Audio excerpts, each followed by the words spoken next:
So here's our question for today. What do you want? What do you really want? Everything in this universe rolls out of that soul desire.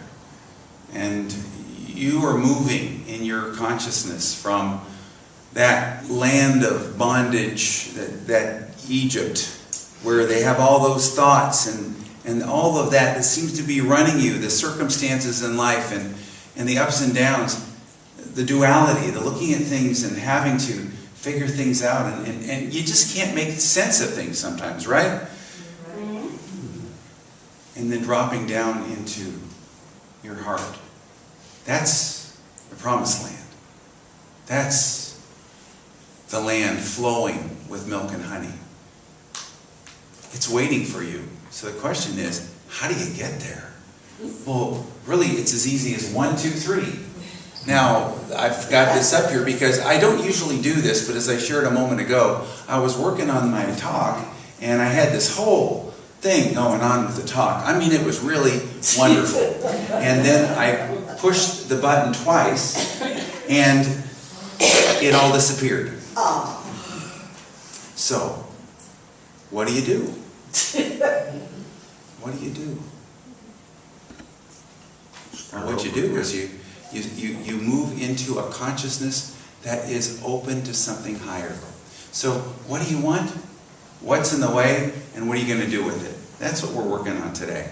What do you want? What's in the way? And what are you going to do with it? There was a woman in my church in Albuquerque. Now, many of you may not know Albuquerque very well, but you may have seen it on television in Breaking Bad and Better Call Saul. How many people saw that? I loved living in Albuquerque for 4 years, but that's very accurate. Walter White's house was 6 blocks from the church. And in real life, the one that they filmed.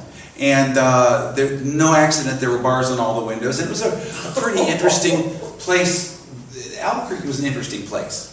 And this woman was a court reporter in those courtrooms where there were really horrific things that happened day after day. And she came to me for counseling, and she said, "Greg, I don't know what to do. I used to be able to kind of wall myself off from this stuff, but as I open up in meditation, I become more spiritually open. I find it harder and harder to separate myself from all the pain and the drama and all the horrible things that people do to other people. And not only do I have to listen to it, but I'm having to type it, to actually take the record of it. So it's almost like I'm hearing it twice. And it's bringing me down, it's affecting my health, it's affecting my mental health. What do I do?" And I said, "What is it you want to achieve? What is it you want?" And she said, "I really want to bring love and peace into this situation, but I don't know how."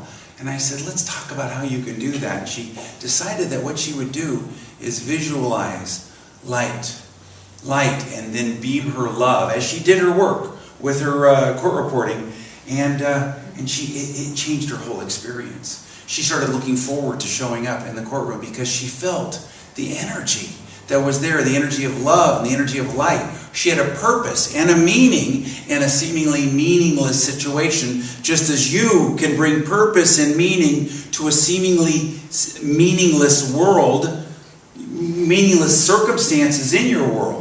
And so she did this, and it changed her life, but it didn't stop there. It rolled out in her practices, her spiritual practices of doing this and fulfilling this new purpose to her life. She's a Unity minister today. She has a Unity church, and she's one of the best Unity ministers I know.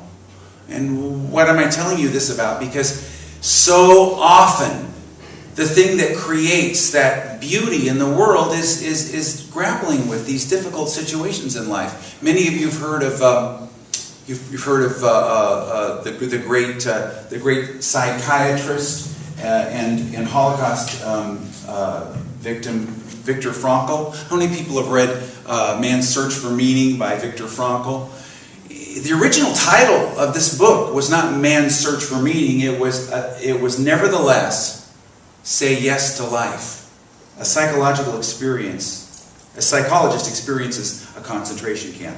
And what happened here was in the midst of the worst circumstance of life, he had an epiphany, he had an awakening, a spiritual awakening where he realized that he had purpose and meaning even in the midst of this horrific situation, and it was through what? Love.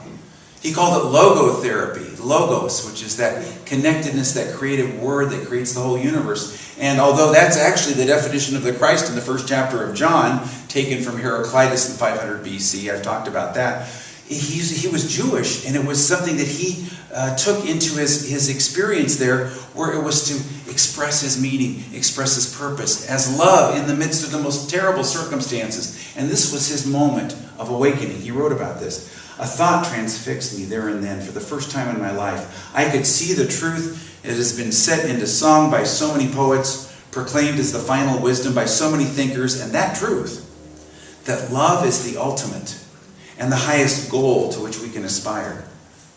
Then I grasped the meaning of the greatest secret that human poetry and human thought and belief have to impart. The salvation of each one of us is through love and in love. I understood how a person who has nothing left in this world may still know bliss, may know it perhaps only for a brief moment in the contemplation of love, and in a position of utter desolation, when I could not express myself in positive action, when my only achievement may consist in enduring my sufferings in a right way, in an honorable way. In such a position, each one of us can, through the loving contemplation of that loving image carried in the heart, achieve fulfillment. For the first time in my life, I was able to understand the meaning of the words in the Psalms.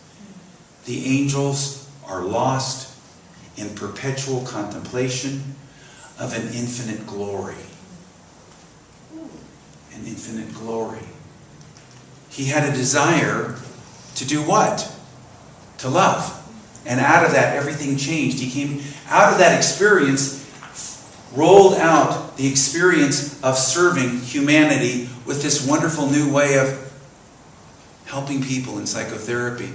And in his experience, he moved with this limitation and ceased to let it limit him and moved into something greater and higher and better. So why am I sharing this with you? Because whatever you're facing in your life right now, when you see the things on the news, when you deal with the disappointing circumstances in your life, realize that there is a purpose and there's a meaning, but you've got to engage with it with a desire of what is it you want. You want to fulfill your purpose and your meaning. So let me usually I don't do this, but I saw myself up here. Jason said to me yesterday, Dad, whatever you have in mind for your talk, you're wrong. So there's another way of doing it. So this came to me that we need to talk about the real issues that all of us are grappling with in our lives. And the first thing is, what do you want? What do you want? I've shared about Jane Elizabeth Hart when she was 4 years old, sitting in the lap of her grandmother, who was singing and playing in the garden at the piano. And she said to her grandma, God's going to talk to me and walk with me. And her grandma said, yeah, sure she is, honey. And as she got older, they said, no, honey, it's just people in the Bible that happen to. You're going to have a nice life as a housewife raising children. That's all you can expect. This was back in the 40s. And she thought to herself, no. I'm going to fulfill this purpose. I'm going to have an experience of God. Now, the interesting thing is as you move with this process, it changes. Because the first thing that comes up is, what's in the way? And what's in the way for her? Well, it was, honey, nobody really has this happen to them. You can't expect God to talk with you and walk with you. But then comes the process, which is, what are you going to do with it? What are you going to do with it? And in her case, it was she began to practice spiritual practices, and she found out that the God that talked to her was not the God she was imagining as a 4-year-old. It was a much broader God, more as a verb than a noun, more as being than a being, more as an experience than an entity. And she then also found that the way that God talked to her was so different. It was through the immediacy of the presence. And although she did have words that she experienced, it wasn't that little girl's idea. So whatever idea you have right now, whatever your desire, realize it's just a start. You know, the children of Israel, what happened with Moses was that he was told by the burning bush, you're going to take all these people to the promised land. Well, isn't that wonderful? So why don't they just pack up and go? But the first thing that happened was, what's in the way? First thing was he had his own doubts. He didn't feel adequate. He didn't feel equal to it.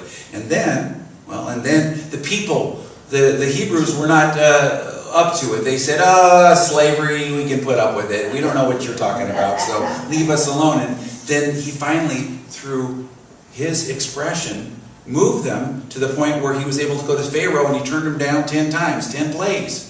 10 terrible things happened until finally he gave in. So that's all what's in the way. And finally, when he did give in, he changed his mind, and then there's the parting of the Red Sea and all the rest of that. But when you have a desire, everything unlike it will come up. Every resistance will come up, and you have to be willing to face it and to overcome it. It's part of the game. It's part of the game, and you're not doing it wrong when that resistance comes up. You have to face it and become present with it and let it go. You say, how do I let it go when it comes up? By being aware of it and making emotional peace with it. As Martha Creek says, it's reality, honey. Make friends with it. And it's allowing it simply to be. And in that presence, in the presence that you bring to it, you move with it. And Jane Hart's, you quietly hold to what you know to be true. And you don't let it limit you. You don't let it stop you. You continue, because what are you going to do with it, which was the process they went through to fulfill it. The moving through the desert and growing into that person who can be that great self of you. It's a process. See, this is a desire, this is a release, and this is the process. And you say, the process, I thought I wanted an end result. There is no end result, because you're informed. You're always going to be learning and moving and growing, but what you are wanting is to grow into your true self, to grow into that who that you are. And you say, who? What is that who that I am? We call it the Christ in you. It's the spiritual nature of you. And it's always growing, always yearning, always changing in our experience in life. And we have to embrace the fact that we watch the unfoldment of it. This seems, okay, this is some deep stuff. I'm getting some looks here on people's faces kind of going, I'm not sure what he's talking about here. What I'm talking about is the journey of life for each one of us. And the purpose of life is to grow into that who that you are, to grow all the way into that who that you are. The purpose of life is to grow into your true self. You say, well, that seems like a lofty thing. Yes, but it means everything. It's worth everything. Viktor Frankl didn't stop with the terrible things he was going through. He was willing to work through it. Another person that embodied this for me was James Dillett Freeman, Unity's Poet Laureate. He wrote our Peace Song Affirmation. He wrote our Prayer for Protection. He wrote I Am There. He was Unity's Director of Silent Unity for years. And James Dillett Freeman had probably the worst childhood of anybody I ever met. I spent every month, one day a month, in his last year or two of life, having lunch with him. And he told me the stories, and I can't share the stories because many of them were just too horrific. But one of the things that he shared with me was that he had a burning inner desire. He had a what do you want? And the desire was this: I just want to help people.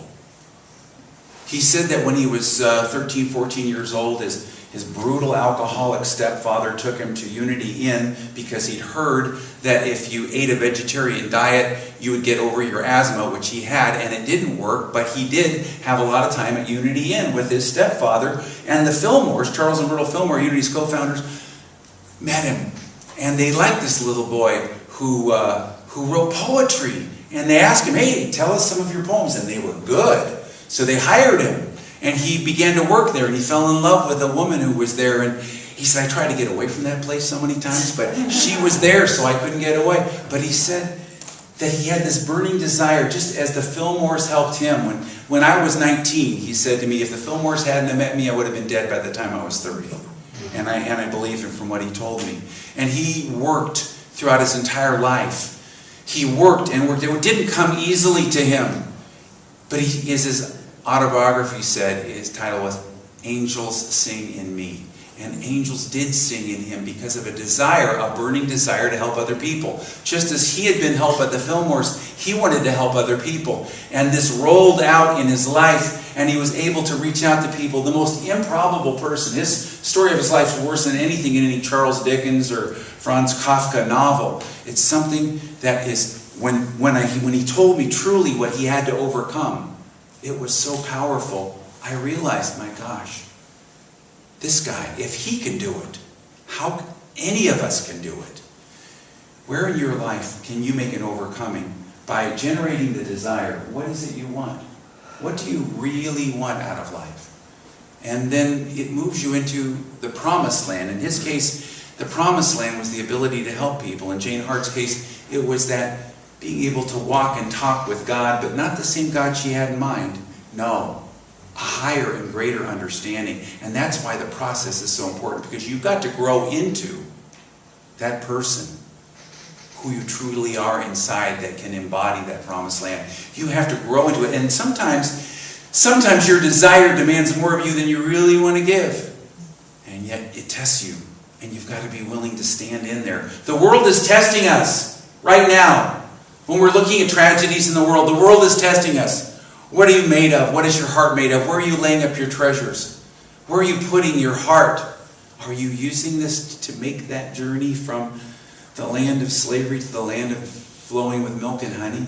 Are you using it to the only place where any of this makes sense is in the heart and in love.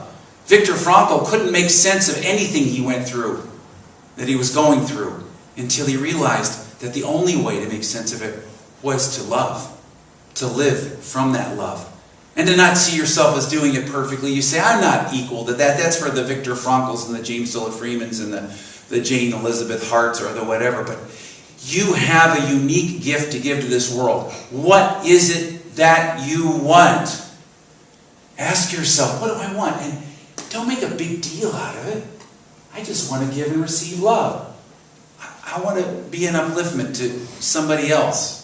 I want to fulfill, I want to know God. That was the one that Jane Hart, I always share that story outside of the gates of Unity Village. She asked, what is it you want, Greg? I said, I want to serve God. She said, don't you think you ought to get to know God first? I said, yes, I want to know God. My entire life changed. Your life changes. It stops being about the circumstances out here in the outer. Things are going to come, things are going to go, things are going to go up, things are going to go down. But it's the difference between happiness and joy. And I love the meaning of these words. Happiness, sometimes you're going to be happy and sometimes you're going to be unhappy, but you can always have that deep, abiding inner peace if you stop defining your life according to how happy you are and start defining your life by joy, which is not circumstantial. Joy comes from the same root as jewel. It's multifaceted. You see it from different sides. Sometimes it looks happy and sometimes it looks unhappy, but it's all joy because you're in touch with your meaning. You're in touch with love. You're in touch with your heart. You've made that journey.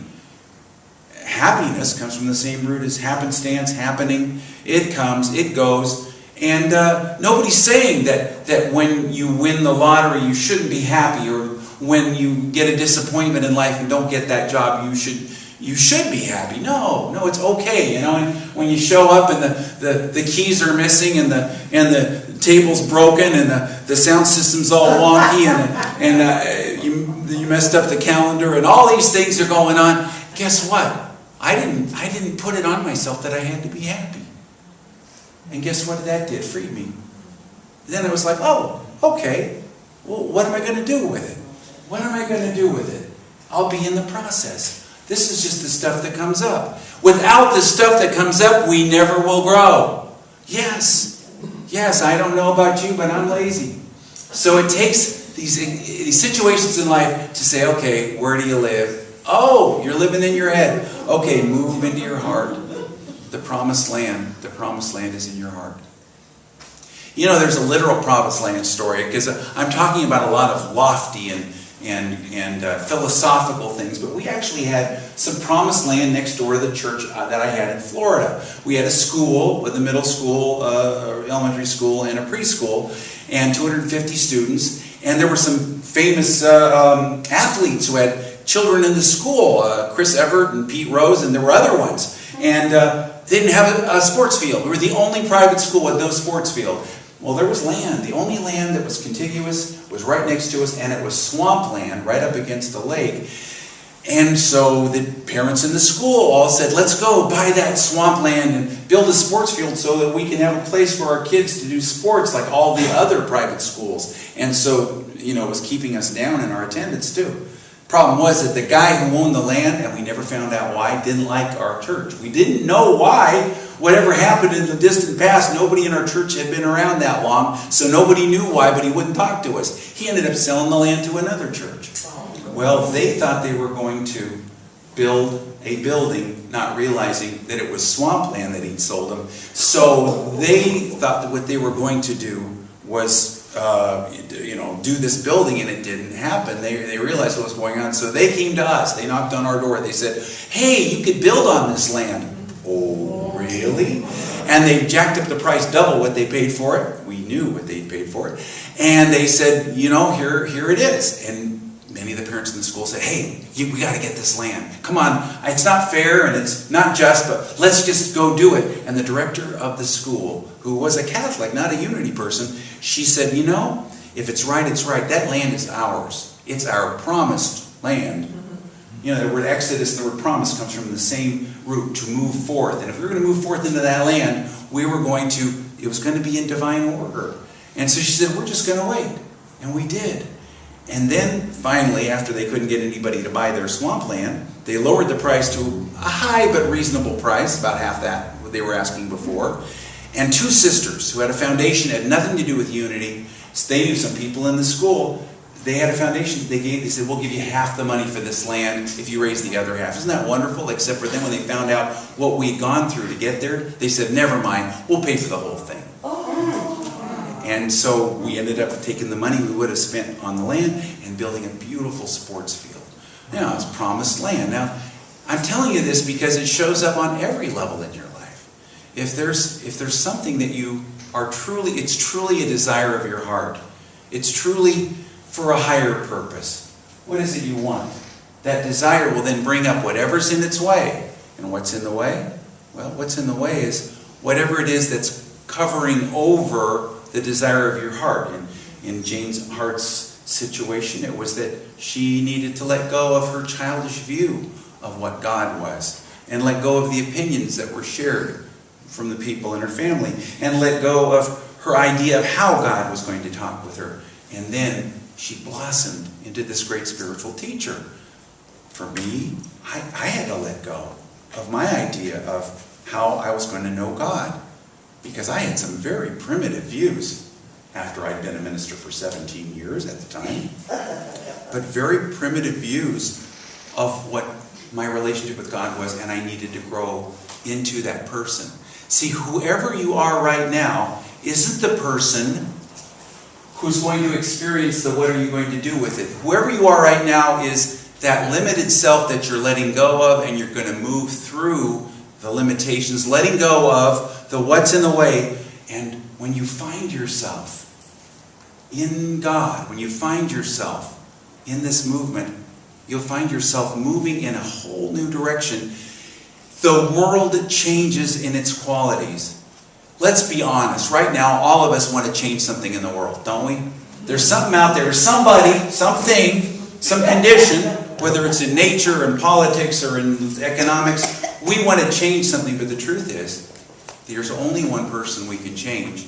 And when we change that experience within our own selves, then we know what we can do out here. Mostly shine the light, and then judiciously act according to what it is that we're guided to do. So, what do you want? Do you know what you want? Can you identify it within yourself? Do you have a sense of it? Can you put words to it? Is there a feeling to it? It's not something grandiose. It can be something as simple as, I want to just give and receive love. And then what's in the way? Do not count yourself or judge yourself as wrong when the thing comes up that's in the way, because it's natural. That's what always happens as the response to what it is you want. And the third is, what are you going to do with it? And that's going through the process of life, letting go of the judgment of having to have everything be exactly a certain way, but moving with it and starting to open up your heart in such a way that you experience the jewel-like joy, the deeper inner peace that's underneath the surface of the turbulence of life. And that's why we're here. We came into this room together to support each other in this. So we're gonna all just kind of join together in a time of meditation. Just open your heart, open your mind, and bring yourself into this present moment. And just know that there's a purpose and a meaning in love. There's a purpose and a meaning in life. And as we get in touch with our hearts once again, we get in touch with that deep inner energy. We feel our hearts beating in our chest. That good heart. I am my good heart. I have a good heart and I'm a good person.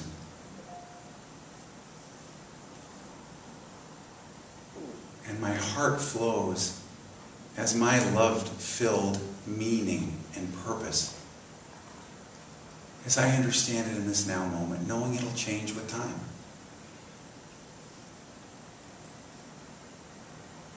And where there's something that I need that's mine to do, a healing or something in my life, it will be fulfilled in the fulfillment of my purpose. Divine love flowing through as me.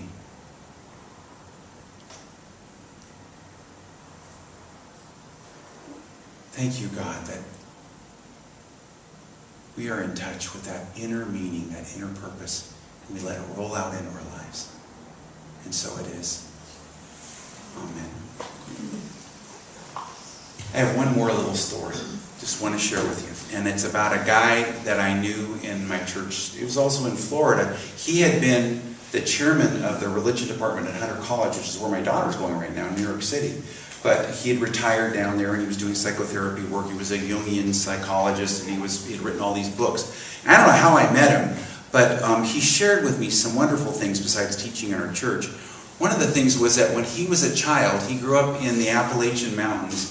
Nobody in his family had ever graduated from high school. He was the first. His family were snake handlers. It was a very primitive existence. They were in a very rural area. And then, when he was 7 years old, he's quite precocious, they told him that Jesus said that if you look at the mountain, you tell it to move, and you have faith, it'll move. So he sat there in his bedroom looking at yonder mountain, and it didn't move, and he lost his faith. And then, he just let go of all of his beliefs about anything spiritual, but he had that desire of faith. And when he was assigned in the Peace Corps years later, after getting his PhD and all these things, he was assigned in the Peace Corps to a little jungle village in Thailand. And in that village, he met Buddhist priests who taught him spiritual practices. And he said, I did find I could move mountains, but they weren't the mountains I thought they were. And they were moved in a completely different way. So in your life, have a desire. Even if it's a primitive desire, even if it's just a starting point. And it'll move you, and you'll move with it. Thank you. And now just let go into your heart. Just take a nice deep breath.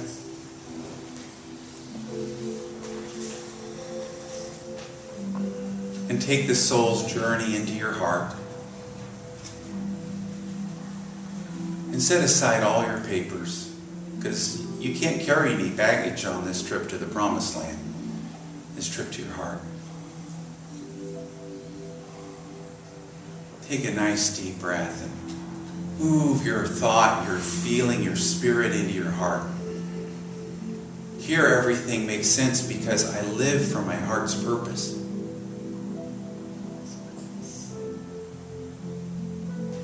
Here everything flows because I'm living from the meaning there in the very center of my heart.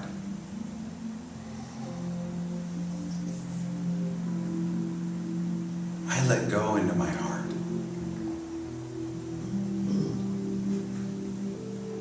And as we just take our energy and drop it down from our head to our heart, move it in from the outer to the innermost heart, we even get in touch with the tingling, the feeling of the beating of the heart. And we remember, I have a good heart. I am my good heart.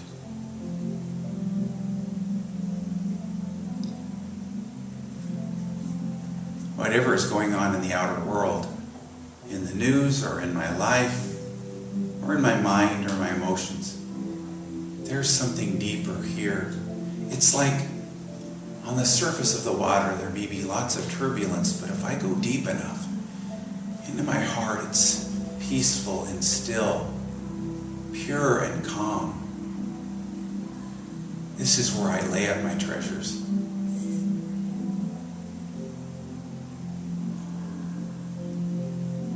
And I move into this stillness.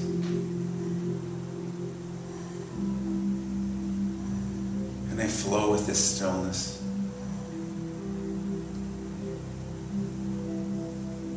And I gain great confidence and strength.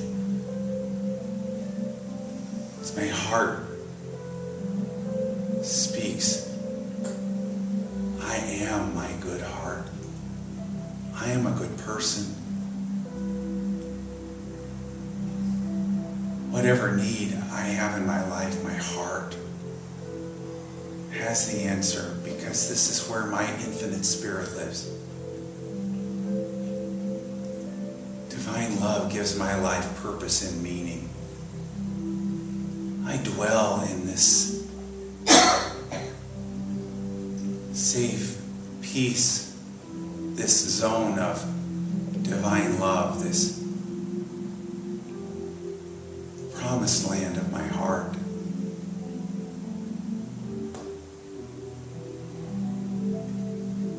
And as I move into a quieter place, I open up to my inner energy, my inner space of peace and love and energy. I just feel it in my heart, and I rest there for a while.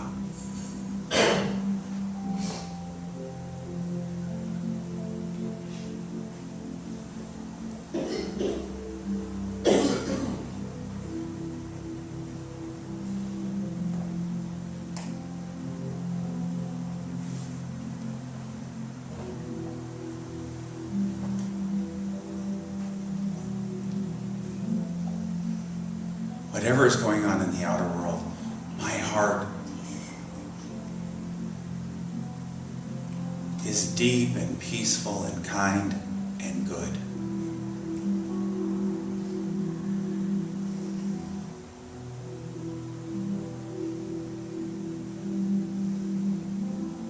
As I move into my deepest heart of hearts, I am set free. Set free of all thoughts that have bound me, all conditions in my life. I let go of my life story and I rest in the life of my heart, and I let this perfect peace express in my life. Thank you, thank you, thank you, God. And so it is. All right, well, the children are waiting out there, so let's bless our offering. And our offering statement, our blessing is, I give from my heart and I receive abundantly. Together. I give from my heart and I receive abundantly. And silently. And again aloud together. I give from my heart and I receive abundantly. And so it is. Amen.